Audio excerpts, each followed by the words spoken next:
everywhere. And something tell me I'm bound to perfection. I wrote the dice and I read him twice. Something tell me I'm bound to perfection.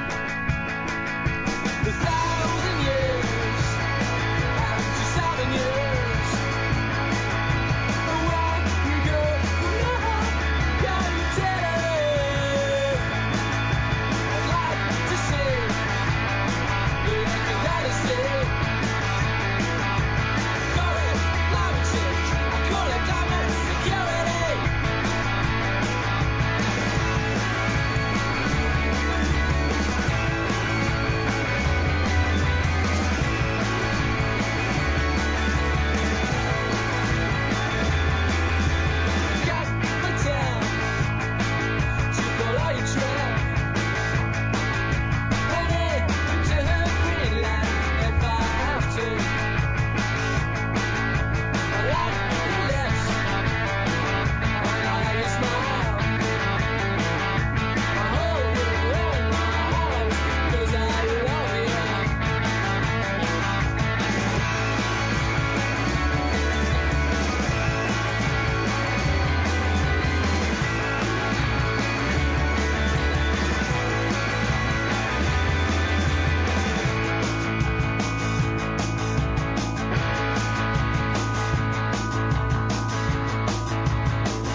Now we care like we never were. And something tell me I'm bound to perfection. I wrote the dice and I read him twice. Something tell me I'm bound to perfection. The 1,000 years and 2,000 years.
Salut, je suis déjà suffisamment en retard, donc je vais pas vous faire plus attendre. C'est la revue de presse du monde moderne. Elle est à 9h ou presque tous les matins, ou presque, alors c'est 9h26 pour ce mercredi 26 janvier.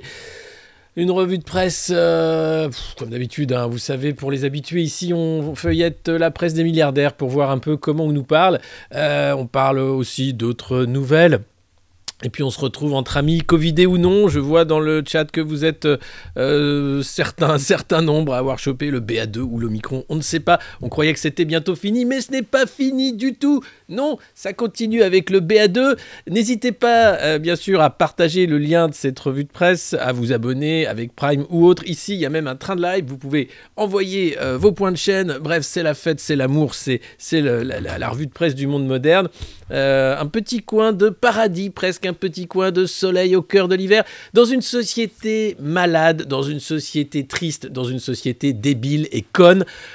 Dernière nouvelle d'une tristesse absolue, le photographe René Robert, vous ne connaissez peut-être pas ce nom, 84 ans, sort de chez lui, rue de Turbigo, c'était le 20 janvier dernier, il tombe dans les pommes, reste 9 heures durant allongé sur le trottoir, il décède à l'hôpital d'hypothermie. C'est un SDF qui a appelé les pompiers finalement, très tôt le matin, voyant cet homme sans vie sur le trottoir. Les passants sont passés. Ils ont regardé, personne ne s'est arrêté, c'est ce qu'on appelle l'effet spectateur, c'est quand vous êtes trop con pour pas aider quelqu'un qui se fait agresser ou quand vous n'allez pas demander à quelqu'un qui est en train de crever sur le trottoir si ça va monsieur.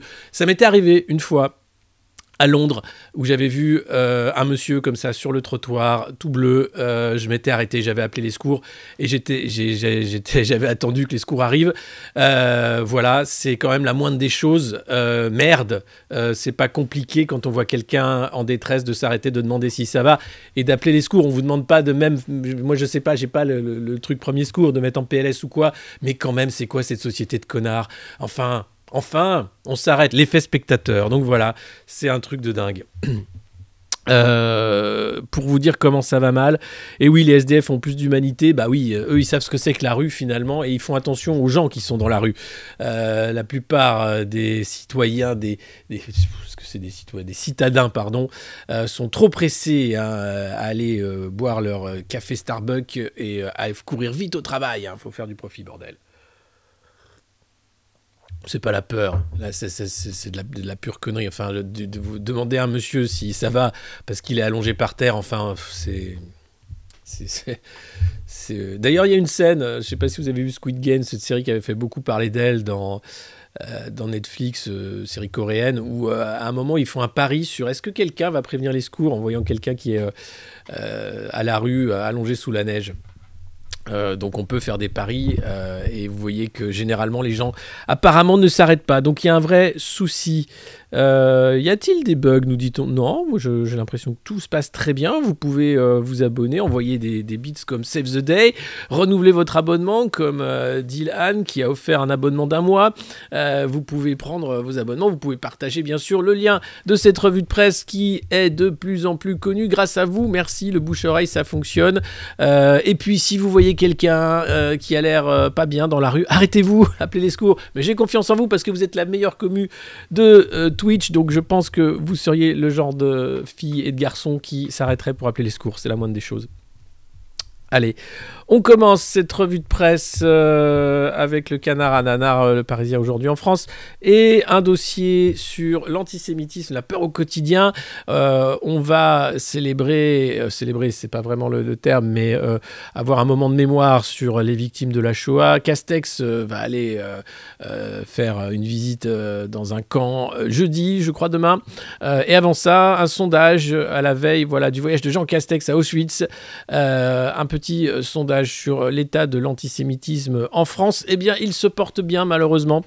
Et on a peur, en France, encore aujourd'hui, d'être juif, parfois. Alors, beaucoup de témoignages de ces juifs qui disent avoir peur. Certains disent non, j'ai pas vraiment peur. Par contre, il y a un vrai problème, oui, et c'est pas l'antisémitisme, c'est le racisme et la xénophobie au sens large et pas seulement l'antisémitisme. Et au-delà des colibets, des insultes qu'il y a pu avoir, il y a eu de la violence également. Et on voit que c'est un mal permanent, ce racisme et xénophobie. Et beaucoup de témoignages, c'est intéressant, de ces juifs de Paris qui expliquent qu'ils ne voteront pas Zemmour compte tenu de des déclarations du candidat, bien sûr, sur Pétain et ce que le régime de Vichy a fait aux juifs. C'est impardonnable pour beaucoup d'entre eux. Donc voilà, toujours ce fléau du racisme, de l'antisémitisme, malheureusement. On peut... Ah, c'est le dialogue, vous me dites, où il y a répétition. Alors peut-être que j'ai fait une bêtise. Non, franchement, tout va bien. Il faut faire un refresh de votre côté. Hein. Moi, ça va bien. Je vais pas me concentrer sur les problèmes techniques. On n'en a plus. Hein.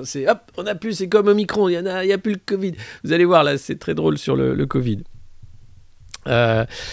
Donc voilà, ces discours de haine qui continuent de polluer notre société malade. Cette ouverture sur René Robert, quand même, ça devrait en faire réfléchir plus d'un.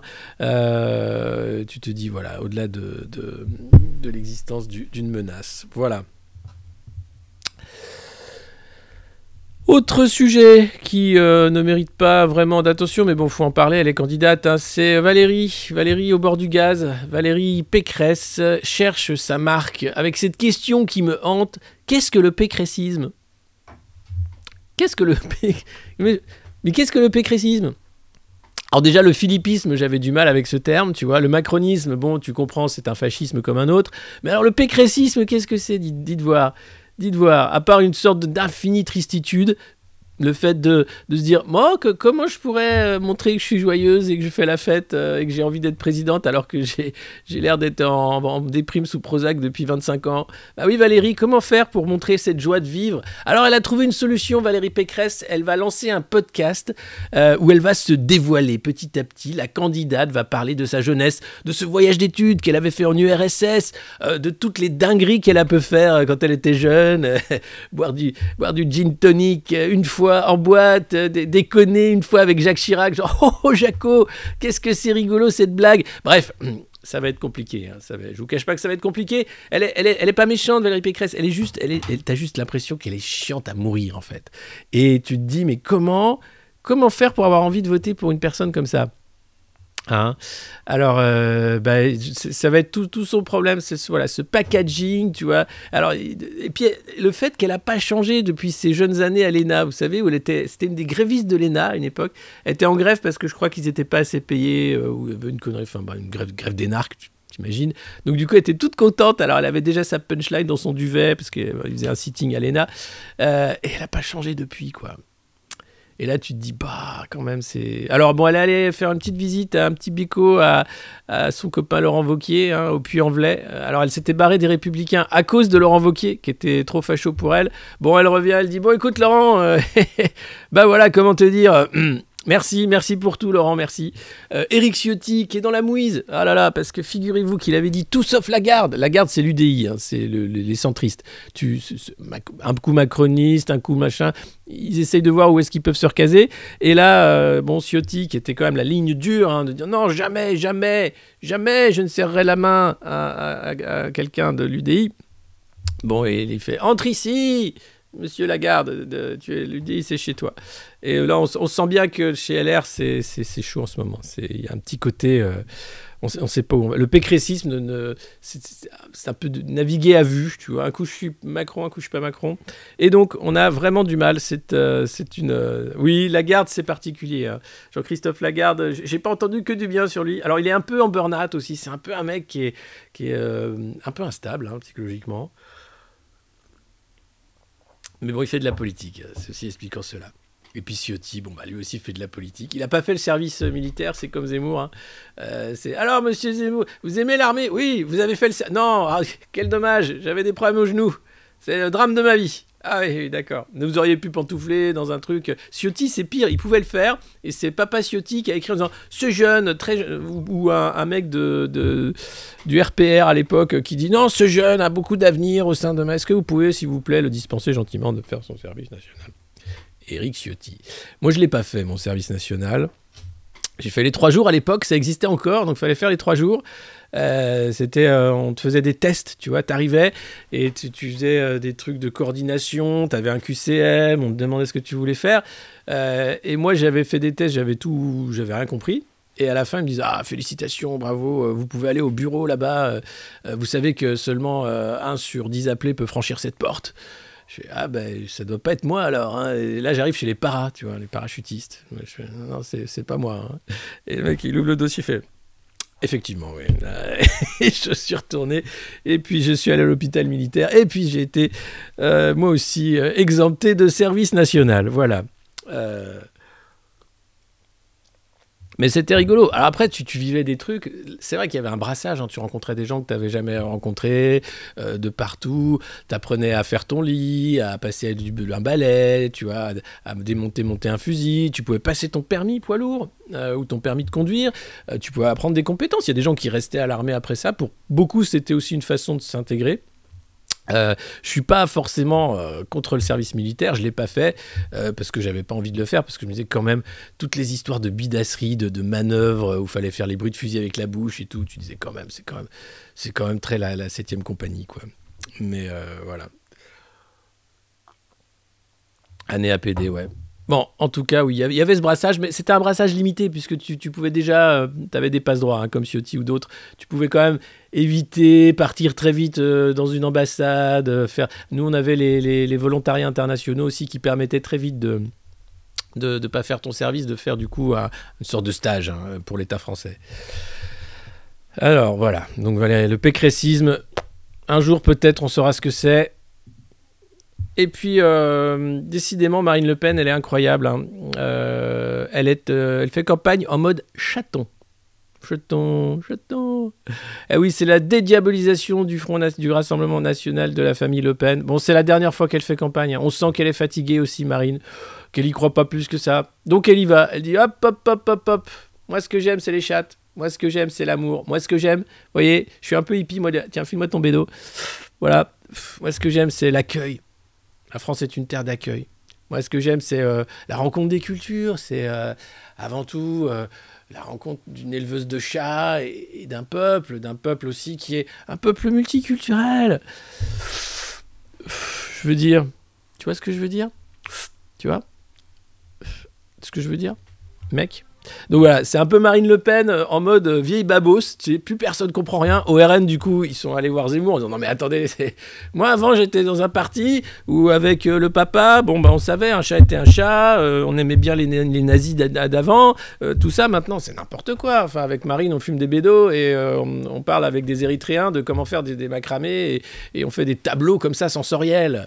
C'est pas possible en fait. Donc voilà, la campagne en mode chaton, je sais pas si ça va payer. Hein. Peut-être qu'elle va finir chez ELV. Tu vois, à la fin, elle va dire salut Yannick, dis, j'ai vu qu'il te restait de la place là sur les investitures là, des législatives. Ouais, tu me mets une petite place, s'il te plaît, Yannick. J'aime bien les chats, moi. Non, je suis pas allergique, c'est que j'ai trop fumé là. Putain, je suis dans un état, mec. Je lui comprends plus rien, mon parti. Voilà, donc ça va être compliqué la campagne en mode chaton de Marine Peace Le Pen. Ça va être assez chaud, quoi. Yanninou, passe le ouinge, Yannou. Yannou, passe le ouinge. D'ailleurs, c'est Julien Bayou, ELV, qui est très content parce que les produits CBD, Darmanin voulait interdire les CBD. Il veut tout interdire. Alors, la fumette, Gérald et la fumette, ça fait deux. Hein. Non. Donc, il voulait interdire le CBD, alors que ça se fume pas, c'est des produits. En plus, c'est un marché énorme hein, pour des startups du joint, enfin du chanvre, enfin de. Voilà. Et non, ça revient, donc une victoire. Et puis, le débat, bien sûr, sur la légalisation. Faut-il légaliser la fumette, hein, la bœuf, le cannabis bon, à un moment, enfin, oui, tu dis potentiellement, c'est un débat d'arrière-garde peut-être. Le risque étant que si tu légalises, comment s'organise la filière, qu'est-ce qui se passe avec les drogues plus dures, enfin bref, c'est un vrai débat qu'il faut avoir. Mais Marine, bien sûr, est une énorme fêtarde et tu sens bien que là, elle a envie de lâcher la rampe, tu vois, elle a envie de tomber l'armure, voilà. Tu sens qu'elle a envie de tomber l'armure, de dire bon allez, on arrête les conneries, allez Yannou, allez, je viens chez toi, allez. Ce sera assez drôle. Oh putain, merci, oui, et interdire Nantes révoltée. Bah oui, Gérald, hein, un coup il dit dis donc les gauchos là, oh Nantes révoltée, vous êtes une officine de déstabilisation trotskiste de notre bel état fasciste qu'on est en train de mettre en place, donc on va vous virer. Voilà, tout simplement. Alors déjà, Nantes révoltée, c'est un média qui fait un super boulot à Nantes. De vouloir les dissoudre parce qu'il y a eu une manif où il y a eu 2 vitrines, encore une fois, avec l'assurance, hein, bon, on change la vitrine. C'est chiant. T'as pas envie, t'es commerçant, t'as pas envie qu'on pète ta vitrine, je suis d'accord, mais bon. Et là, t'as Darmanin tout de suite qui dit, bon, un coup je dissous Génération Identitaire, un coup je dissous Nantes Révoltée, hop. Bon, et quand est-ce qu'on dissout la REM? Non, parce qu'ils sont quand même très violents, hein. Enfin, quand même, votre mec là qui est au Havre, la Cruello, là, que les Français aiment bien à 65%, il a quand même, avec son copain Castaner, là, ils ont mutilé un paquet de gens qui manifestaient de manière pacifique. Et c'est quand même dingue. On les arrête quand? On dissout quand la REM? Hein, Gérald? On dissout quand la République En Marche? Il va falloir s'y pencher dessus. En même temps, il s'auto-dissout tout seul, la REM. Hein, c'est le truc. Il fait, qu'est-ce qu'on fait? Est-ce qu'on fait campagne sous notre étiquette ou est-ce qu'on se déguise? Parce que sinon, on va se prendre des camemberts moisis dans la gueule dès qu'on va aller sur les marchés.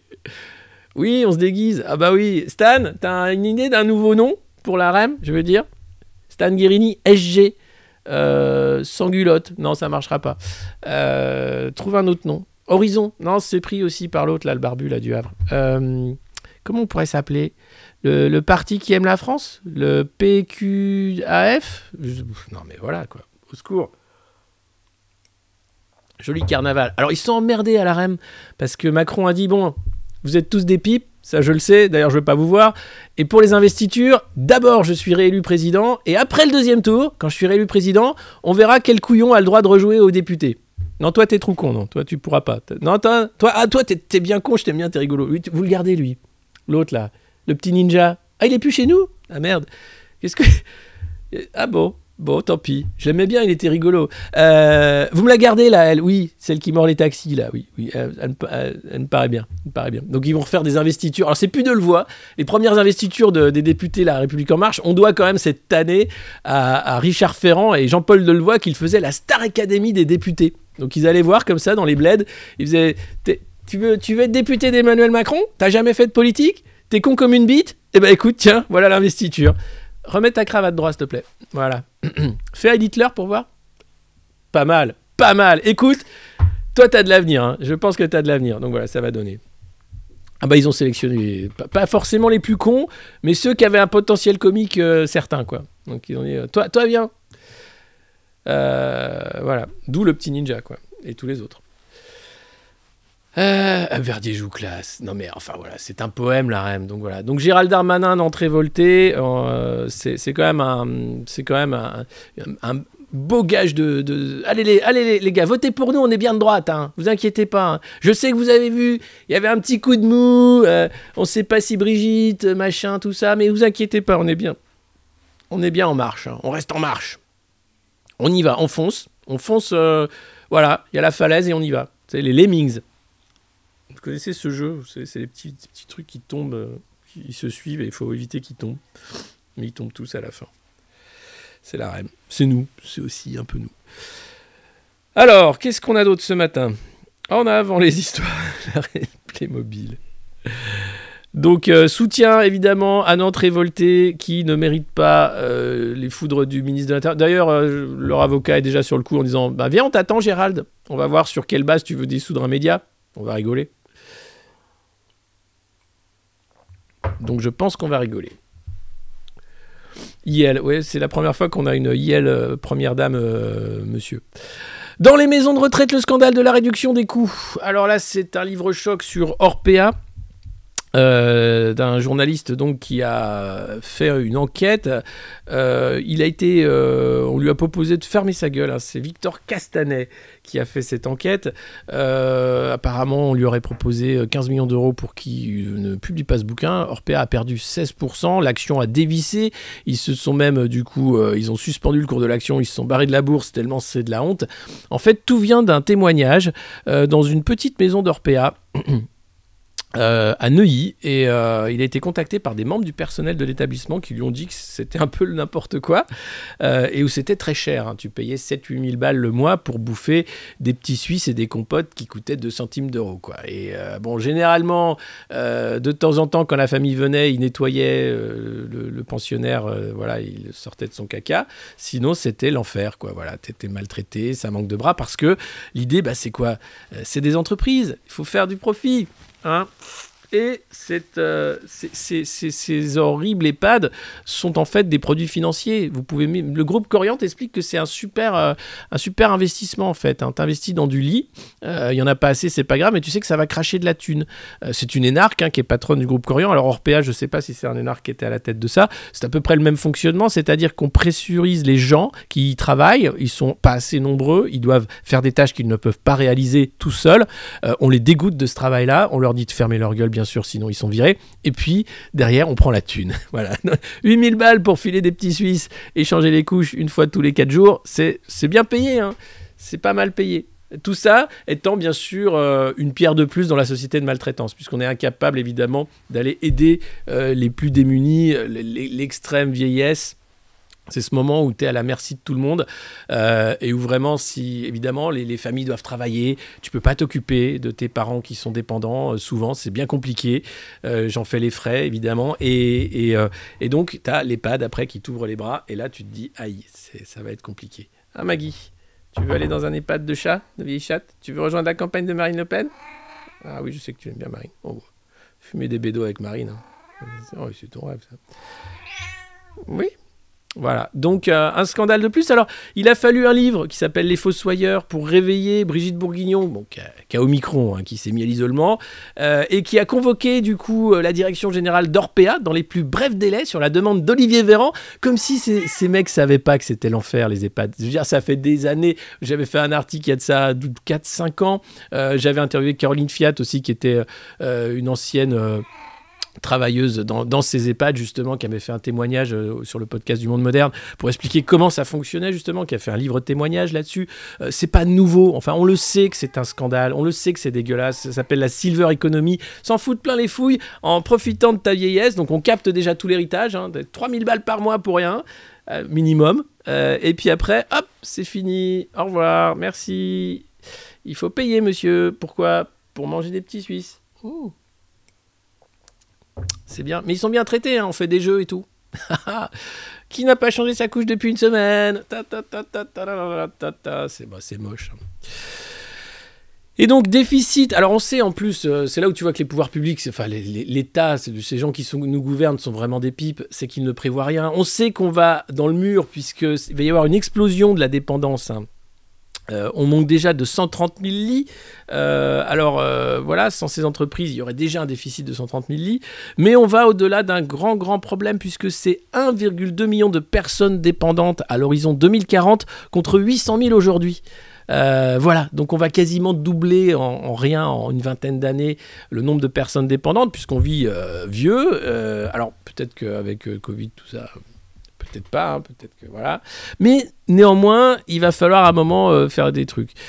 Et donc, c'est quand même des structures incroyables, puisque le tarif médian pour une chambre, c'est 2728 € contre 1868 € dans le public, avec des prix montant jusqu'à 6, 7, voire 10 000 € pour une clientèle d'exception. Hein. Là, tu manges du petit Suisse de qualité.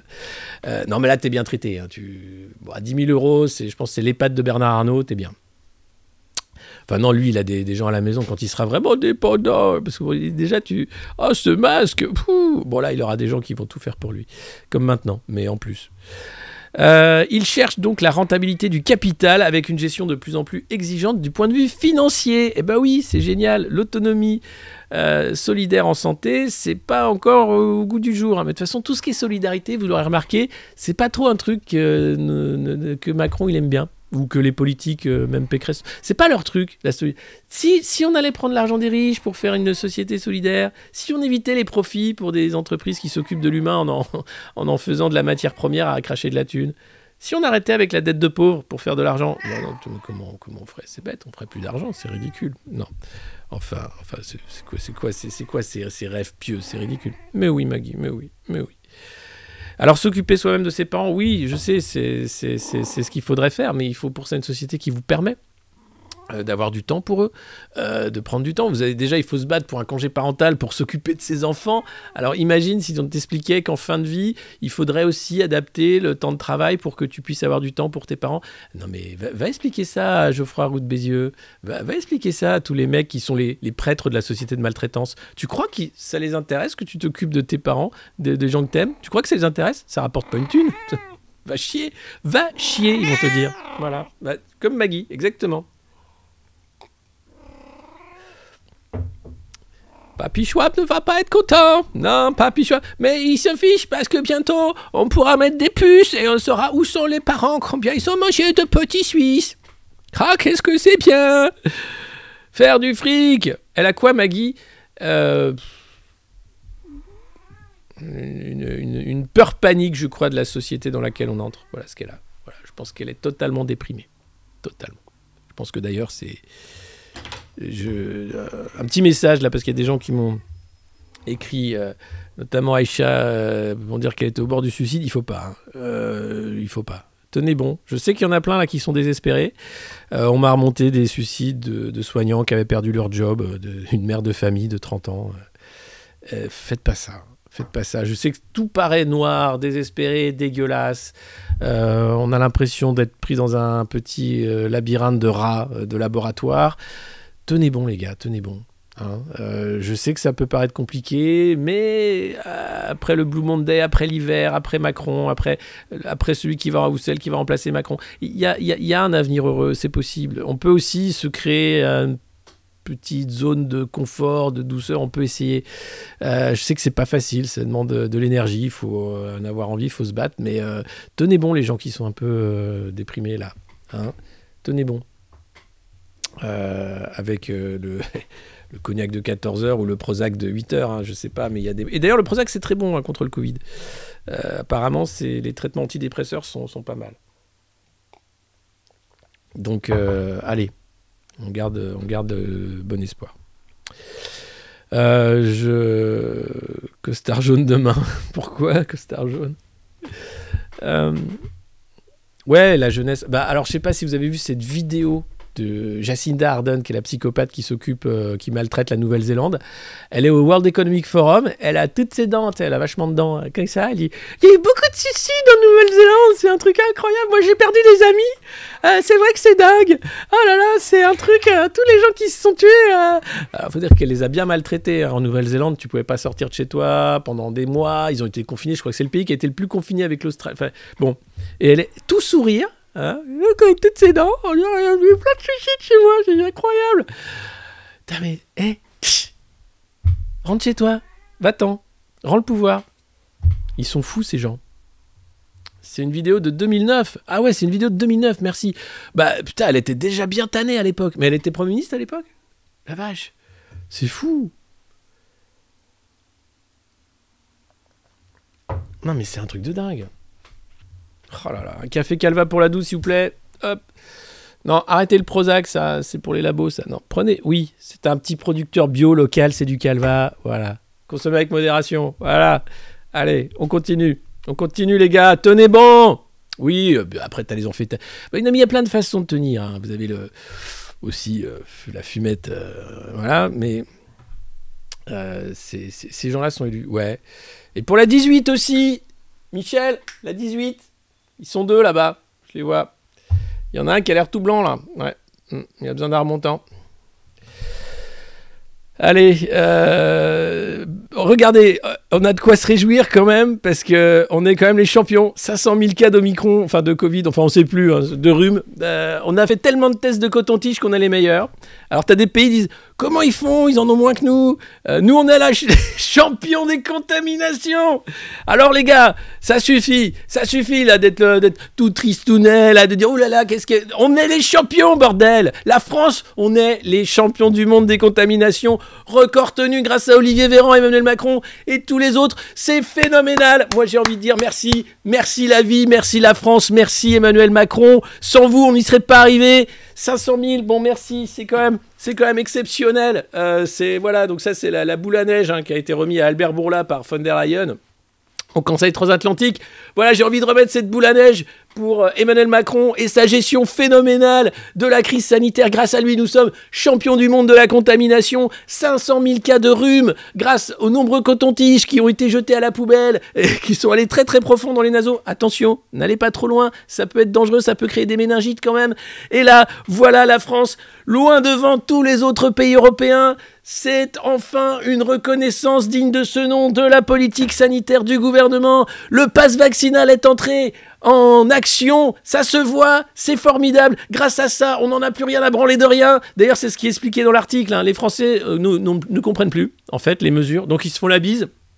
Ils lèchent les barres de métro. Les mecs en ont plus rien à foutre des mesures Covid, en gros.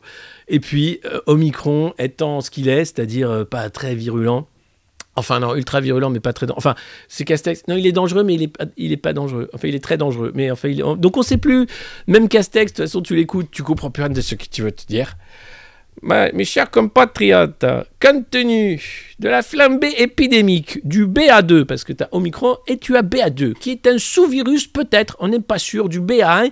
On a lâché l'alphabet grec parce qu'on a perdu trop de monde avec Omicron, donc on l'appelle le BA2. Bon, disons que grâce à ce nouveau variant, la France est numéro 1 sur le podium des contaminations, y compris grâce à l'école ouverte de Jean-Michel Blanquer. Alors attention les parents.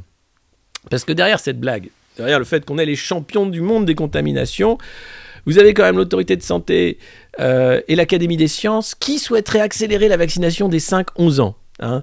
Parce que Macron, il veut emmerder les non-vaccinés, et dans les non-vaccinés, t'as les gosses. Hein, et les gosses sont nombreux. Hein, et ils sont nombreux à pas être vaccinés parce que les parents se disent « Oh, là, oh !» C'est quoi ce truc à l'ARN là? Moi je veux bien essayer pour rigoler là, parce que bon, j'ai essayé plein de trucs dans ma jeunesse et tout, mais bon, Choupinet là, j'ai pas envie qu'il se fasse piquer avec ton truc là, Albert. Hein? Tu m'apportes des garanties qu'il va pas faire un Creutzfeldt-Jacob lui? Oui? Non? C'est de l'eau? Ah bon, Choupinet, viens, c'est de l'eau. Le monsieur dit que c'est de l'eau. Donc là, les mecs veulent vacciner les gamins dès 5 ans. Attention, attention, soyez vigilants les parents, parce qu'ils veulent vacciner dans les écoles pour que ça aille plus vite. Hein, ça, c'est un projet à l'étude. C'est une proposition de l'Académie des sciences de dire si on veut aller vite sur la vaccination des enfants, faut le faire à l'école. Hein, en loose day, comme ça, t'arrives, bonjour maman, je suis rentré, je suis vacciné. Ah, bah écoute. Donc avec ça, on sera encore plus champion des contaminations, parce que si tu regardes les chiffres, ce qui est génial, c'est que regardez, au 30 août 2021, 80% de la population française avait au moins une dose. Et là, au 24 janvier, 78% de la population a 2 doses. Donc on est ultra vacciné, ultra contaminé. Et là, tu as des mecs qui continuent de te dire « Non mais si, allez-y, c'est super. Vaccinez les gosses aussi. Faites en sorte que tout le monde soit vacciné le plus vite possible. » Pourquoi? Mais ça évite les formes graves. Mais il n'y en a quasiment pas avec Omicron. Enfin bref. Ils m'ont tellement saoulé. Vous savez quoi? C'est du délire. Voilà. On nage dans un délire cosmique. Et vous êtes plein à avoir fait 2 doses et à ne pas aller à la 3e. 9 millions hein, qui vont être déconnectés, désactivés, nous dit-on, à l'horizon de... Voilà, 9 millions de personnes qui risquent de perdre leur passe parce que finalement, ils se disent « J'en ai ras le cul de la picouse qui marche moyen. Hein, » Donc ça va 1 fois, 2 fois, 3 fois. Écoute, non. Je t'emmerde. Donc là, Olivier Véran sait plus quoi faire. Donc ils ont sorti le pass vaccinal pour emmerder tout le monde. Sauf que là, tout le monde a envie de dire « En fait, je t'emmerde. » Tu sais quoi? Déjà, j'ai chopé Omicron, donc la 3e piqûre, c'est pas avant 4 mois. Donc dans 4 mois, normalement, t'es viré. Je te vire. Voilà. Donc tout le monde tape sur le fait qu'ils vont être virés. Mais attention, si c'est Pécresse, ou même si c'est... Enfin, il y en a plein veulent la vaccination obligatoire. Derrière, ils sont toujours dans le délire. Oui, on n'a pas le choix, vous comprenez? Même Israël, à la 4e dose, tu te dis, mais ça continue. Ils ont 3000 mecs en urgence. Il y a des cas en veux-tu, en voilà. T'as l'impression que ça marche pas? Que bon, ça se voit, hein, et que les mecs continuent dans leur délire. Et toi, tu as envie de dire, mais, stop, vous savez ce qu'on va faire, monsieur, j'ai un plan. On va arrêter les cotons-tiges dans le nez, là. On va arrêter, puis on va parler d'autre chose. Voilà. Allez, on respire, et puis prenez des petits médicaments qui sont interdits, là, mais qui marchent. Voilà. Ça va aller. Merci. Non, parce que là, bon, même les anticorps monoclonaux, alors les États-Unis, la FDA est en train de les interdire parce que ça ne marcherait pas face au Omicron. Enfin, c'est un merdier ce Covid. Je pense qu'on est loin d'être sorti d'affaire en réalité, et ils ne savent plus quoi faire. Et le narratif est en train de patauger. C'est-à-dire que là, l'idée c'était de dire grâce à Omicron, le pic est passé, le pic on ne sait pas. Mais en fait, non, parce qu'il y a le BA2, donc qui serait un variant d'Omicron. Donc il y a un nouveau pic dans le pic.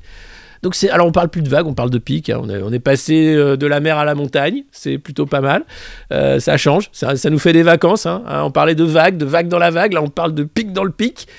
Écoute Olivier, un peu d'alpinisme ne fait pas de mal non plus. On atteint des sommets, on est champion du monde. Et les 9 millions qui risquent de perdre leur passe, en fait c'est comme ça. Hein. Tiens Olivier Véran, elle est pour toi cette piqûre que je ferai pas. Eh oui, je t'emmerde. Et voilà, c'est comme ça. Et à 9 millions, crois-moi, on peut t'emmerder plus qu'un petit couillon qui est planqué à l'Élysée. Ouais. Ah oui, ça, le rapport de force, il est comme ça. Ça va pas marcher. Et bien sûr, on commence à parler enfin des victimes et des effets secondaires. Ça commence à se voir, on les met plus sur le tapis. Donc là, ça commence vraiment à cogiter. Hein, chez les gens qui se disent « Ah mais le nombre de gens qui ont fait la 3e piqûre et qui remontent des petits soucis quand même. » Alors, pas jusqu'à la mort, mais quand même des petits trucs. Et puis le prix de la prise en charge des myocardites aussi. En disant « Mais c'est une myocardite, c'est pas juste le moment où tu as la myocardite, c'est toute la suite de toute ta vie en fait. Les cellules cardiaques qui ont été endommagées, c'est pour la vie. » Et donc là, on commence à réfléchir, à se dire ah ouais, c'est peut-être pas un bon plan en fait. Et n'importe quel. Et alors, vous avez Delfrécy hier qui a avoué que c'est un vaccin médicament. Est-ce un vaccin? Est-ce un médicament? C'est un vaccin médicament. Ah, c'est pas la même chose. Un médicament, tu le prends quand t'es malade pour te soigner. Un vaccin, tu le prends en prévention pour pas choper la maladie. Bon, clairement, tu prends le vaccin, tu chopes la maladie, donc déjà, tu sais que t'es plus dans un vaccin qui marche. Mais c'est pas grave. Là, ils étaient là pour te dire, mais s'il marche, il protège des formes graves. Bon, mettons qu'il protège des formes graves. Ok, bon, mais alors, pourquoi il faut en prendre tous les 3 mois? Hein? En injection. Pourquoi? Mais il y a plein de vaccins qu'il faut faire des rappels de très proches. Je vois pas quel est le problème. Non, il n'y en a pas. Aucun qui fait comme ça. Et si tu le fais après, t'es tranquille 10 ans. Là, c'est tous les 4 mois et tous les ans qu'il faut faire le petit rappel de la potion Pfizer. C'est quoi ce délire? Donc les gens commencent un peu à cogiter, à se dire « Oh putain, c'est quand même n'importe quoi !» Et là, voilà, 9 millions de personnes qui se disent « Je vais arrêter. C'est bon, j'arrête. Merci. » J'ai donné, je mettrai mon FFP. Ça va, vous me faites trop chier en fait. Voilà, je pense qu'on est arrivé au point de rupture, ça y est. Vous nous faites trop chier. Voilà. Et les soignants, de toute façon, même les hôpitaux, ça y est, tout le monde avoue, s'il n'y a pas assez de place en réa, si les chambres sont fermées, c'est pas à cause des non-vaccinés, c'est parce qu'il n'y a plus de personnel de santé. Ils sont tous barrés. Voilà, entre ceux qui ont été désactivés, ceux qui veulent plus faire ce métier parce que c'est de la maltraitance, et ceux qui se disent « Oh, ben moi je préfère être médecin itinérant parce que je suis bien payé en étant contractuel », voilà, c'est vite vu. Hein. Ça a été un foirage global. On essaye de maquiller ça en mettant le doigt sur les non-vaccinés. « Salopards de non-vaccinés, c'est leur faute !» Non, c'est ta faute, Emmanuel. Oh Jean Castex, dis donc, viens voir. C'est toi qui as cassé l'hôpital. Ouais, avec Roselyne Bachelot, là, les deux, là, venez. Oui, au coin, avec un bonnet d'âne. Et c'est gentil, hein. Et alors, ne pleurez pas parce que c'est vraiment une punition gentille. Non mais voilà, quoi. Franchement. C'est un fiasco complet. Complet. Et là, il suffit que les 9 millions décident de se désactiver d'eux-mêmes en disant « Ton passe, mon chéri, j'en ai rien à carrer. C'est fini. Je vais pas obéir à ton truc. Ça marche pas, ça se voit. Donc, je vais arrêter. » Voilà. Et non mais si, il faut faire la 3e dose. Ça vous donne au moins 15 jours d'immunité. 15 jours d'immunité. Non, 3 semaines, 4 mois. Qu'est-ce qu'ils disent là? Qu'est-ce qu'ils disent sur la notice? 3 semaines et demie. Environ. Jusqu'à 3 mois, ça dépend en fait. Ça dépend de votre constitution si vous êtes un peu obèse ou pas. Vous êtes très politisé. Bip. Bref. Là, franchement, je pense que c'est le début de la fin. Hein. Donc voilà, c'est pour ça, il y a plein de raisons de se réjouir, de se dire « Oh là, on va arrêter. Hein. Vous nous enquiquinez, et c'est bien gentil de le dire. Il n'y a pas de notice, c'est vrai. C'est une notice, en fait, il faut se connecter. La notice, elle change tous les jours. Il n'y a rien en papier. Il faut aller sur un site. Alors aujourd'hui, qu'est-ce que selon... C'est comme des cours de bourse, en fait. Tu sais si l'immunité conférée par la piqûre va être de 3... C'est pareil, ça suit les cours de bourse. C'est du délire. Donc voilà, bienvenue aux 9 millions de désactivés qui commencent à comprendre la douille. Ça va faire du monde hein, quand même. On va passer de 6 millions de non-vaccinés à 15 millions, à 20 millions de Français qui ont envie d'emmerder Emmanuel Macron. Je pense que sa campagne, elle va... Tu vois la campagne là? Oh là là là là là là. Ça va être un peu comme ça, en plein vol. Un truc... ça va être compliqué. Et puis dans l'IB, autre sujet, nous sommes 9 millions, elles sont trop nombreuses, la prostitution des mineurs. En 2002, les députés qui n'avaient pas grand-chose d'autre à foutre avaient fait un super texte pour interdire la prostitution des mineurs en France. Aujourd'hui, selon des estimations basses, elles sont plus de 10 000 à être mineurs et prostituées. Beaucoup de destins brisés, des viols, des maltraitances enfants, des fugues, et puis la prostitution, l'argent facile, jusqu'à 10 à 15 000 euros par mois. On ne se rend pas compte dans quoi on met finalement la main dans un engrenage terrible, avec des témoignages aussi sur les 900 victimes par exemple de proxénétisme identifiées en France en 2020. Alors c'est pas beaucoup, 900, tu peux multiplier par 10. 219 étaient mineurs, quasiment plus d'un quart, entre un quart et un tiers, c'est beaucoup. Et derrière, bien sûr, des problèmes avec l'aide sociale à l'enfance, l'ASE. Encore une fois, ils ont placé mon enfant pour la protéger, mais c'est tout l'inverse. Dans les foyers, elle est presque formée à la prostitution, puisque les foyers ouverts, vous avez à la fois des maltraitants et des victimes qui sont ensemble avec une surveillance... le lax, puisque c'est pas des foyers fermés, et donc les filles apprennent, comme elles le disent, sont formées à cette prostitution, trouvent les clients qui eux n'existent pas, les gendarmes, les unités qui luttent contre la prostitution des mineurs ne s'attaquent pas trop aux clients, ils ont beaucoup à faire avec les proxénètes déjà, c'est un fléau qui, je vous dis, 2002, la première loi pour interdire, bon déjà c'est tard dans le temps, la prostitution des mineurs, on en est à plus de 10 000. 10 000, je vous dis, c'est des estimations basses. Et toujours le même constat, l'aide sociale à l'enfance. Encore une fois, ça commence très tôt, la société de maltraitance. Dès l'enfance, on vous maltraite. Et si vous êtes maltraité dans votre famille, on vous met dans des structures qui organisent la maltraitance. Ça coûterait pas cher d'organiser ça. Alors, vous avez, je crois que c'est Aurélien Taquet qui a mis 15 millions sur la table. 15 millions sur la table pour s'occuper de lutter contre la prostitution des mineurs. Il y aura sans doute un numéro vert, j'imagine. Et puis une affiche à mettre dans les écoles. Ne vous prostituez pas, c'est mal. Un truc du genre. Enfin voilà. Bon, 15 millions, c'est le sens des priorités. Sur un fléau quand même identifié, où on manque de moyens pour lutter contre ça, et où, bien sûr, il s'agit de destins brisés. Et puis à propos, je reviens sur le Covid, excusez-moi, mais pourquoi on en est là ? Eh bien, tout simplement, tout le monde navigue à vue, car les données remontées sont imprécises et incomplètes. Et oui, en France, on séquence pas comme ailleurs, on s'en fout. Alors on teste, alors, on y va, les cotons-tiges et tout. Donc on a des cas, mais c'est peut-être que des cas de rhume en fait, on sait pas trop. Donc nous, on est là, on dit bon bah qu'est-ce qu'on fait ? BA2, Omicron, le rhume, la gastro. Qu'est-ce que tu as, toi ? Le Marburg, qu'est-ce que c'est ? Tu te vides de tout ton sang ? Ah bon ? Mais d'où tu as ramené ça, Kevin ? De l'école ? Ah bon ? Et vous êtes combien ? Vous êtes 8 à avoir ça ? Bah dites donc, c'est impressionnant quand même. C'est le prochain virus qui va tuer tout le monde, peut-être, on ne sait pas. En tout cas, c'est quand même le lol ultime de dire les mecs savent pas, donc ils naviguent à vue. Et ils t'expliquent après que c'est la faute des non-vaccinés. Allez, non mais ce pays, il n'est pas pourri. C'est juste qu'on a un gouvernement qui n'existe pas. Les mecs font de la com. La République En Marche, c'est Djebari qui le fait le mieux sur TikTok. C'est notre ministre du Transport.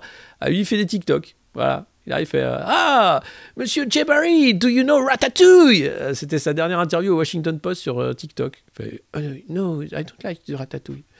Voilà. C'est notre ministre des Transports. Après, vous avez Gabriel Attal, qui était notre ministre des Influenceurs. Vous avez Marlène Schiappa. Bon rétablissement, qu'a le Covid. Et puis tous les autres qu'on ne connaît pas. Alors, le gouvernement Macron, c'est bien, c'est qu'à chaque fois qu'un ministre a le Covid, t'apprends un nom. Oh, un ministre. Ou alors c'est un ministre mis en examen. Un ministre mis en examen, un ministre qui a le Covid. Et après, tu as ton panini du gouvernement, tu commences à comprendre qui est qui dans ce gouvernement. Mais globalement, c'est quand même un truc de dingue. Donc voilà, néo-management comme du vide entre les oreilles, du vide dans tout, du vide, aucune planification sur rien. Et derrière, la faute, c'est vous, connards de Français qui comprenez rien. Surtout les non-vaccinés, c'est les plus cons de tous les Français. Voilà. N'hésitez pas bien sûr à partager le lien de ce stream, à vous abonner, à faire en sorte qu'il soit sur tous les réseaux, vos réseaux, Twitter, Facebook, n'importe où. Allez-y, partagez, c'est important. Nous sommes plus de 1300 ce matin, je pense qu'on peut faire les 1500 et les 2000 bientôt pour fêter les 1 an de cette revue de presse qui a débuté le 15 février 2021. Où on lisait la presse de manière très sage. Hein, vous verrez, c'était pas du tout ce qu'on fait maintenant. Mais bon, c'est pas mal.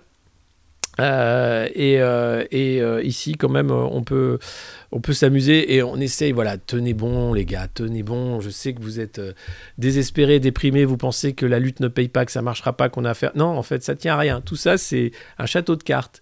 Et il suffit d'être nombreux. Et le nombre, il arrive. Donc voilà. Donc il faut de l'audience. Et derrière, il faut de la lutte. Et croyez-moi, ces manipulateurs ne tiennent qu'à rien. Du vent, des faux sondages, des articles qui disent qu'ils sont géniaux, des émissions de télé bidonnées, des machins. Ça sert à rien. Regardez, Édouard Philippe, 65% des Français pensent qu'il ferait un meilleur président qu'Emmanuel Macron. C'est vrai qu'il a bien éborgné, c'était un bon éborgneur, Édouard Philippe. Bon, j'ai refait un sondage Twitter, vous allez me dire, ça ne veut rien dire, ta communauté, c'est pas du tout les Français. Je dis, oui, mais en même temps, la Macronie non plus. Donc, je vois pas en quoi ma communauté serait pire que moins représentative des Français que la Macronie. Eh bien, à la question, selon un dernier sondage, 65% des Français pensent qu'Édouard Philippe ferait un meilleur président qu'Emmanuel Macron. Je pose la question aux Français, donc vous êtes 10 000 à avoir répondu. Je mets le lien ici, comme ça vous pouvez y retourner à l'instant. Le petit sondage est là, voilà, hop, sur Twitter. Et 10 000 réponses, il reste encore du temps pour voter, vous avez encore 3 heures pour voter. Eh bien, vous êtes 89,2% à penser qu'un tabouret ferait un meilleur président qu'Édouard Philippe, qui est à 2,8%. Donc le tabouret déjà faisait un meilleur président que Macron, il gagnerait au second tour. Le tabouret là serait un meilleur président qu'Édouard Philippe. Je pense qu'on tient un truc avec le tabouret. Hein, je vais tester le tabouret prochainement face à d'autres candidats, mais là, faut arrêter de faire croire aux gens que Édouard Philippe sera un meilleur président qu'Emmanuel Macron. Non. Le mec est quand même déjà dans le scandale Areva. Là, il grenouille chez Atos. Atos, qui était la boîte où pantouflait Thierry Breton, qui veut nous vendre le Digital ID Wallet. Le mec est formidable. Au Havre, c'est quand même le porte d'entrée de toute la cam en France et en Europe aussi, avec Rotterdam, les ports, hein, vous allez me dire. Et là, on dit non, mais il est super. Il a la barbe bicolore, c'est rigolo. C'est pas rigolo, non, c'est de la merde. Donc voilà, et le tabouret face à Mélenchon également. On verra ce que fera Mélenchon face au tabouret. On mettra tout le monde face au tabouret. Tout le monde va y passer face au tabouret. Voilà. Mais là déjà, on est quand même à... Le tabouret tourne autour des 90% à chaque fois. Hein. Donc on se dit peut-être que la France a besoin d'un bon tabouret. Un truc stable, tu vois. Un truc qui n'a pas des problèmes psychologiques. Un truc qui n'a pas envie de maltraiter les gens. Un truc qui ne prend pas les gens pour des cons. Un truc, tu vois, un truc honnête, entier. Tu vois, le tabouret. Voilà. Ou un Malabar Bigou. Donc on navigue à vue, c'est génial, c'est le Covid, c'est génial. Parce que voilà, pour revenir, franchement, la déconnexion entre le nombre massif des contaminations quotidiennes et les entrées en réa incite à revoir les critères d'estimation de la pandémie et notamment à examiner de plus près le nombre de patients hospitalisés exclusivement en raison du Covid. Alors, pendant des mois, les mecs ont fait peur en disant « il est mort du Covid ». Non, il est mort du cancer, mais il avait le Covid. Donc il est mort du Covid, pour qu'il y ait plein de chiffres de morts du Covid. En Angleterre, ils sont revenus, au Royaume-Uni, ils sont revenus sur les chiffres en disant non, en fait, ils n'étaient pas si nombreux à mourir du Covid. Ils sont morts des comorbidités liées, machin, mais voilà. Et donc là, comme c'est le bordel, ils se disent peut-être qu'il va falloir qu'on revoie qui est à l'hosto à cause du Covid. Et c'est pas la majorité des gens qu'il faut arrêter, en fait. Donc les chiffres, vous vous rappelez, on ne peut pas discuter des chiffres. En fait, c'est bidon depuis le début. Tu sais pas qui est mort du Covid ou avec le Covid. Là, tu sais pas qui est à l'hosto pour le Covid ou avec le Covid. Tu sais pas si c'est le Covid ou le rhume, tu sais plus. C'est le Covid. C'est le truc magique. Covid. Ça permet de masquer toute la merde que tu fais à côté. Y a l'inflation, c'est la crise économique, on va faire la guerre à l'Ukraine. Le Covid. Ah, c'est super. Mais bon, à un moment, il faudra arrêter, les gars. Hein, on peut pas vivre comme ça. 2 ans de ça, c'est franchement... On a atteint la limite, je ne vous cache pas qu'on a vraiment atteint la limite. Et je pense qu'ils en sont un peu conscients. Ils commencent à se rendre compte que ça tourne. Ils se disent putain, on pourrait vraiment. Et puis voilà. Après, il va falloir compter les triples vaccinés qui sont morts du Covid. Hein, et là, ça va faire mal. Mais je croyais que ça protégeait des formes graves. Ah non, non, monsieur. On va arrêter tout de suite. Hein. On n'a jamais dit que ça protégeait des formes graves. Mais si, vous l'avez dit il y a quelques mois de ça. Parce que quand tu dis, on n'a jamais dit que c'était pour éviter qu'il y ait une épidémie. Ah bah si, on n'a jamais dit que vacciné tu tombais pas malade. Ah bah si, vous l'avez dit. On n'a jamais dit que les vaccinés transmettaient pas la maladie. Mais si, vous l'avez dit. Si. Donc j'attends on n'a jamais dit que ça protégeait des formes graves. Ah bah si, vous l'avez dit. Maintenant, c'est 10 fois plus de chances de moins d'aller à l'hôpital, éventuellement, sur une base stable de 2,5% d'estimation. Ah, ok. Et bien sûr, les camions qui vont bloquer Ottawa, vous avez un collectif de camionneurs qui a fait un truc incroyable, qui fonce sur Ottawa dans la neige. C'est des images magnifiques. T'as l'impression que c'est Mad Max, tu vois, où les routiers en ont marre de la dictature sanitaire et donc vont aller renverser le gouvernement canadien. Peut-être, on ne sait pas. Ça fait des belles images. Ça montre que les gens sont mobilisés. Je ne sais pas où ça va aller. En France, on n'a pas vu les routiers monter sur l'Élysée. Parce que honnêtement, si on veut en finir avec cette connerie, c'est très simple. Il suffit d'environ 1 million de personnes dans la rue à Paris et des tracteurs en première ligne. Voilà. Et tu montes vers l'Élysée et là, tu regardes. Et tu dis, bon, allez, on joue. Et là, ça joue. Mais personne ne va faire ça, évidemment. Non, c'est trop dangereux. Mais rien que pour voir Macron en hélicoptère quitter l'Élysée. Enfin, il sera à la lanterne, mais bon, le voir quitter le pays en hélicoptère. Ça, ce serait une belle image. Emmanuel Macron est obligé de quitter la résidence de la Lanterne avec Brigitte et Nemo en hélicoptère devant l'entrée des manifestants nombreux qui ont cassé les grilles du palais de l'Élysée. Bon, t'imagines ? Voilà. L'Élysée, puis l'Élysée. Mais donc, tout est possible. Il suffit juste à un moment, tu dis, est-ce que les gens ont envie de faire... Non, tiens, je vais faire ma 3e dose plutôt. Ma 4e. Enfin, celle qu'il faut, là. Je sais, c'est quoi ? Qu'est-ce que c'est ça a le goût de fraise cette année ? Ah, bon, écoute, si ça a le goût de fraise. Allez. La moquette martyrisée, la moquette libérée. Et puis, Libé, qui fait un beau portrait. Vous savez, il y a les pages portraits dans Libé. Alors, cette fois-ci, c'est les 2 petits malins de la primaire populaire. Hein. C'est Mathilde Hiner et Samuel Gribowski. Qui expliquent leur parcours. Alors, ils ont fait de l'ONG, le crime du siècle, coexister. Et puis, ils y croient. Ils croient à l'union de la gauche. Alors, pour eux, l'union de la gauche, c'est d'abord flinguer tous les candidats de gauche pour qu'il y ait Christiane Taubira à la fin. Alors, ils disent non, c'est faux. On fait pas ça du tout pour Christiane Taubira. Nous, on fait ça parce que la gauche doit s'unir et on y croit. Mais en fait, c'est la gauche doit s'unir derrière Taubira. Et c'est ça un peu le problème en fait. Parce que Taubira, c'est le parti radical de gauche. C'est un petit parti il y a eu Ramayad qui traînait dans le parti radical. C'est un petit parti qui permet d'exister, tu vois, au sein de la gauche. Et donc, ils te font monter le truc. Et quand tu vois que, Hidalgo, c'est la déroute du PS. Mélenchon, c'est 10% dans les sondages, des meetings, une campagne, et l'idée de se dire peut-être sur un malentendu, on pourrait finir au 2e tour. Hein. Mais il faut foncer, il faut dire que je suis pas copain avec les mecs du Parti Socialiste et du Parti Radical de Gauche. Ce ne sont pas mes copains, nous dit Jean-Luc Mélenchon.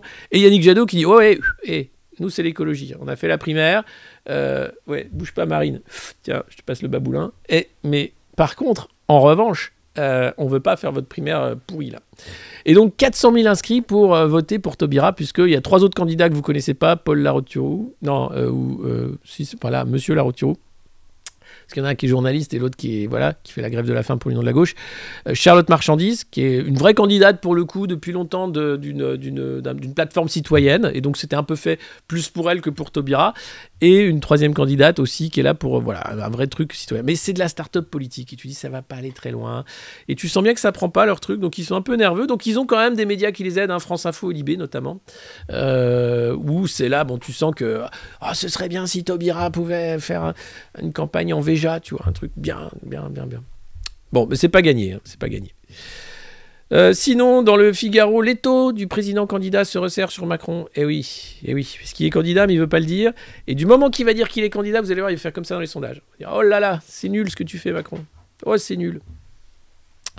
Alors oui, il y a bien sûr les aquabonistes, tous les abstentionnistes ou les votants de la dernière heure qui savent pas trop. Vous dire, tiens, j'aime bien moi, la blonde là qui fume des bédos, qui élève des chats là. Ouais, la hippie là. Mais enfin, c'est Marine Le Pen, elle est pas du tout hippie. Ah bon? Non, son papa, il était néo-nazi. Ah bon? Oui. Et elle alors? Oh, elle, tu sais, elle a vécu, et puis, prof, tu sais. Donc, non, mais ça va être n'importe quoi. Non, mais vous vous rendez compte? Si, il y a une élection, hein, parce que là, oh là là, attention, l'épidémie n'est pas finie. Tenez-vous tous, ça va tanguer. Pas d'élection. On annule tout. Macron plein pouvoir. Hein? Tu te fous de ma gueule? Oui, calmez-vous. Alors là, je pourrais pas vous dire, si vous êtes déprimé, si vous machin... Allez dans la rue. On n'aura pas le choix. Pour le moment, c'est quand même n'importe quoi. Mais donc voilà, la guerre en Ukraine, ça pourrait être une bonne diversion. Mais alors la guerre en Ukraine, il n'y a que Papy Biden qui veut y aller. Moi, j'aimerais bien me faire les soviétiques, mais ils n'existent plus. Alors, c'est pas grave, si on peut faire chier les Russes, c'est toujours ça de prix. Vu qu'on a arrêté de faire chier les Afghans. Putain. Et alors, t'as tous les mecs là en Europe qui sont là à dire en même temps, tu vas envoyer quoi? 3000 GI qui vont se faire buter les uns après les autres, des missiles, et c'est nous qui allons récupérer la guerre, le bordel, etc.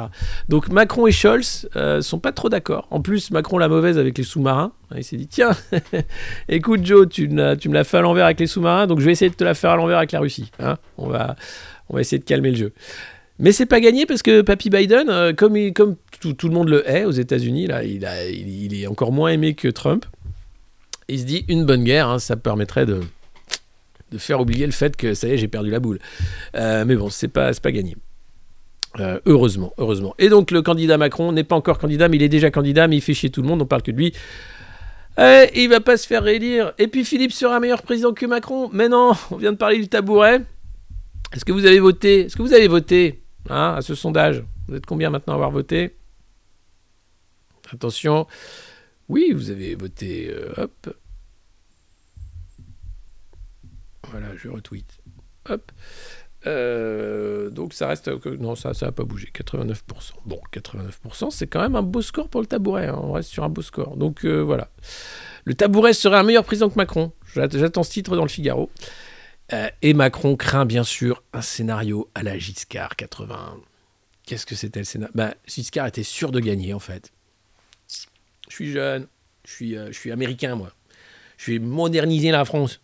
Je fais du ski, je fais de l'accordéon, je roule en Ferrari. Ça fallait pas le dire, mais et voilà. Et hop, paf, Mitterrand. Ah là là. Et alors là, du coup, toutes les familles de droite qui se disaient, mais les Russes vont arriver sur les Champs-Élysées, vous allez voir. Bon. À l'élection de Mitterrand, t'as la France coupée en deux. T'as ceux qui sablent le champagne. Ça y est, un président de gauche. Bon, après, 2 ans après, ils pleurent, hein, comme avec Hollande.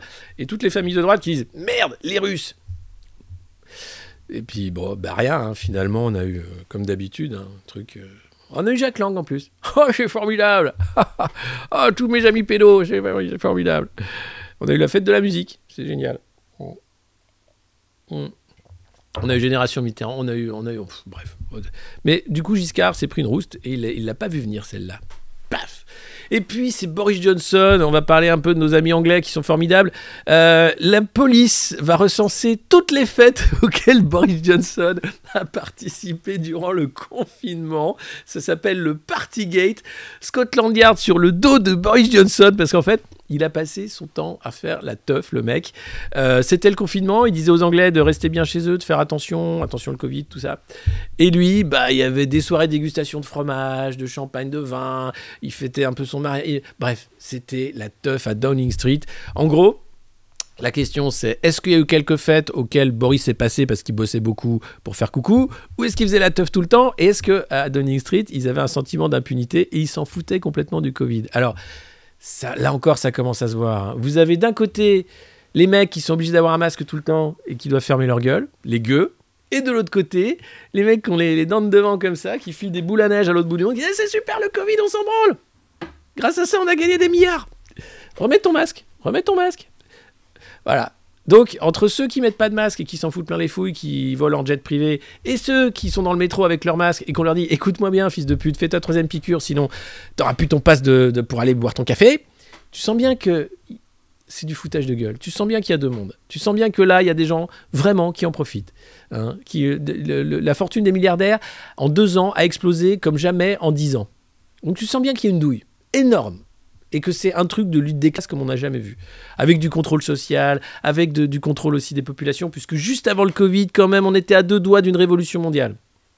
Tous les pays étaient dans la rue contre leurs élites un peu pourries. Et là, tu dis non, mais non, c'est pas ça. Tu comprends, faut faire attention aux autres. Et la politique du bouc émissaire, c'est le dernier truc qui reste quand même hein, quand l'élite devient fasciste, en disant bon bah écoutez, soit ils viennent nous manger, soit tu prends les plus pauvres et tu leur dis que c'est leur faute à eux là. Voilà. Eux. Voilà. Et on en est là. Donc, je pense que c'est plutôt pas mal. On a fait tomber pas mal de masques hein, enfin pas les masques qu'on met sur la tronche, mais globalement, on a fait tomber pas mal de masques pendant cette crise du Covid. Il faut encore faire un gros travail d'éducation populaire, hein, mais voilà. Et les États-Unis et la Chine qui freinent la croissance mondiale, c'est quoi cette affaire? Qu'est-ce que c'est cette affaire? Bah oui, encore le Micron. Les Chinois, ils ont leurs Jeux Olympiques et ils disent bon, il faudrait aller mollo parce qu'il y a l'inflation. Alors. Joe Biden qui dit l'inflation c'est une chance, c'est une opportunité et après il traite un journaliste de fils de pute, ça c'était hier, il pensait que son micro était éteint voilà. Bon, c'est la classe, hein. C'est quand même la grande classe Joe Biden, il n'y a pas à dire, hein. C'est vraiment le mec c'était le chouchou des rédactions ici. Ah, enfin on se débarrasse de Trump, on a Joe Biden, il est mignon comme tout. Et là, t'étais là. Non, son fils. D'ailleurs, l'Ukraine, c'est pas pour rien qu'il veut faire la guerre en Ukraine. Son fils, Hunter Biden, était pris dans un scandale qui s'appelle Burisma, en fait, où il était payé par des oligarques ukrainiens. 20 000, 50 000 balles par mois, à rien foutre, hein. Pendant qu'il sniffait de la coke sur des putes mineures.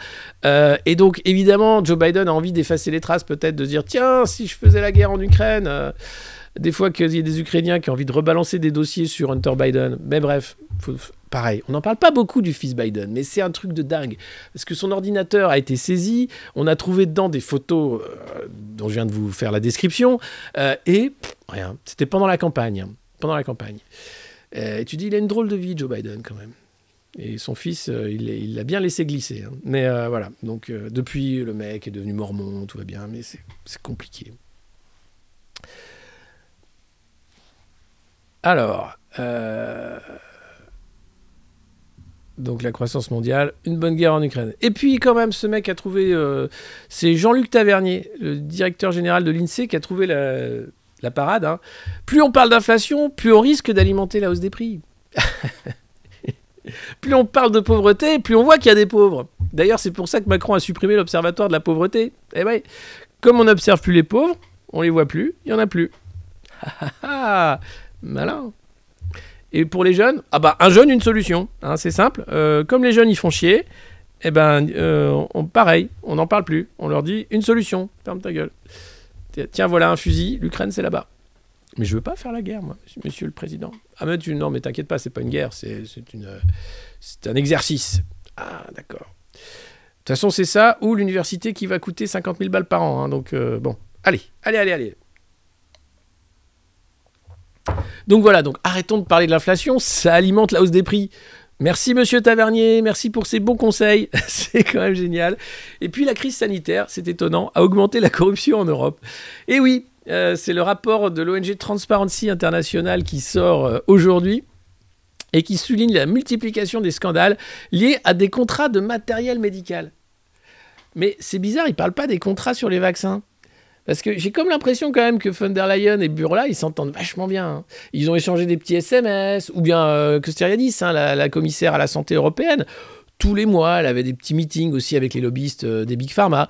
Ça, on n'en parle pas. On parle des mecs qui se sont fait de la thune avec les tests, les masques, les faux masques importés de Chine. Vous vous rappelez quand on se volait les masques sur le tarmac en Chine? Ah, c'est mes masques. Mais ça sert à rien, les masques. Si, c'est mes masques. Bon, là, évidemment, la France est 72e, elle est très très loin dans le classement pour de la lutte contre la corruption. Le quinquennat de Macron n'a pas été très nerveux dans la lutte contre la corruption. Étonnant. Hein, quand on sait que c'est Alexis Collère, le premier secrétaire, le secrétaire général de l'Élysée, le mec, c'est des conflits d'intérêts jusque-là. Richard Ferrand, bon, j'en parle pas. Bon, vous avez eu le Omar Gued, François Drugy, finalement, c'était le plus clean. Hein. Il était juste allergique aux fruits de mer. Bon, on l'a fait chier pour ça, c'était rien comparé aux autres qui sont encore en poste. Et là, tu dis, mais waouh. Qu'est-ce que c'est que ça? Le mari de Pécresse, chez Alstom. Bref, bon. Ou même Valérie Pécresse, j'en parlais hier à la région Île-de-France, qui a beaucoup de contrats aidés, hein, d'emplois fictifs, limite. Et puis les cabinets de conseil, avec cette fameuse stratégie du tourniquet, où tu files un coup à ton copain de chez McKinsey, un coup à ton copain de chez Bain, un coup à ton copain de... Voilà, c'est super, c'est bien foutu. Donc le monde est bien fait.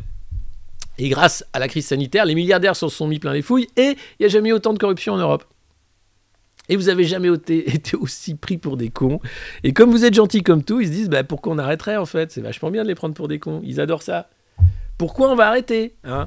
À un moment, il faut savoir dire stop en fait. Et je pense que c'est maintenant. Enfin, c'est un conseil d'amis. Vous en faites ce que vous voulez. Mais globalement, je pense que maintenant, on a atteint la limite du merdier. Hein, voilà. Donc, s'ils veulent vacciner les enfants dans les écoles, là, il va falloir faire quelque chose. Les enfants, les parents, les uns les autres. Parce que ça n'a plus aucun sens, tout ça. Je veux bien vivre, tu vois, dans du grand n'importe quoi, mais on va pas... Non, pas les enfants, les gars, pas les enfants. Hein? C'est le manège enchanté. Bon, en tout cas, ce soir, je ne mangerai pas de homard ni de champagne, mais je serai à l'émission populaire, qui est l'émission de l'Union populaire pour parler d'alimentation, je crois, notamment. J'attends de voir le programme. Je ne sais plus trop à quelle heure c'est. Et puis demain, la revue de presse, vous savez, c'est tous les jours. Et si vous voulez nous aider, on a besoin de vous, bien entendu. Vous pouvez nous soutenir. Et c'est important sur Patreon, voilà.com. Le Monde Moderne, vous pouvez payer 29 centimes comme la baguette chez Leclerc. Vous pouvez soutenir à hauteur de ce que vous voulez. Ça va nous permettre de nous équiper toujours plus, toujours loin, toujours mieux. Voilà, le Patreon est là. Ou bien de vous abonner avec Prime, de filer des abonnements. On avait un objectif ce matin, c'était 340 abonnements et je crois qu'on y est presque. 339, oui, on y est presque. Donc c'est formidable. Et puis, oui, vous avez parlé bien sûr de Julien Brunet, d'autres qu'on va essayer d'inviter. J'ai reçu aussi, et je le remercie, le livre de Laurent Mucchielli sur le scandale Covid, que j'espère avoir ici aussi à cette antenne pour en parler, parce que ça suffit, les conneries. Je vous remercie de nous suivre tous les matins, d'être de plus en plus nombreux pour cette revue de presse phénoménale, la revue de presse du Monde Moderne. C'est tous les matins à 9h ou presque pour parler de la presse des oligarques. Et vous voyez qu'on se marre bien quand même. Et puis Didier, Didier devrait ouvrir une chaîne Twitch, mais il parle de rouvrir un autre média. Je comprends pas ce qu'il faut. Il faudrait que j'appelle Didier. Il fait plein de trucs en ce moment. Et puis l'alimentation, bien sûr, l'idée de la viande. Hier, je parlais de ces bactéries qu'on va bientôt manger pour remplacer le soja. Et oui, les élastiques à chibre arrivent. Excusez-moi, je ne les ai pas encore envoyés. Si vous souhaitez recevoir les élastiques à chibre, si vous êtes déjà sponsor du Monde Moderne, il suffit pour cela d'envoyer une enveloppe à vos noms et adresses, une enveloppe timbrée, à l'adresse du Monde Moderne qui s'affiche sur votre écran. 112 avenue de Paris, CS 60 002 94 306 Vincennes, CEDEX, pour recevoir le Saint des Saints, ce petit bracelet qui brille dans la nuit. J'en ai pas sur moi direct, mais c'est magnifique. C'est un objet magnifique. Demandez à ceux qui l'ont déjà. Je crois que leur vie a changé.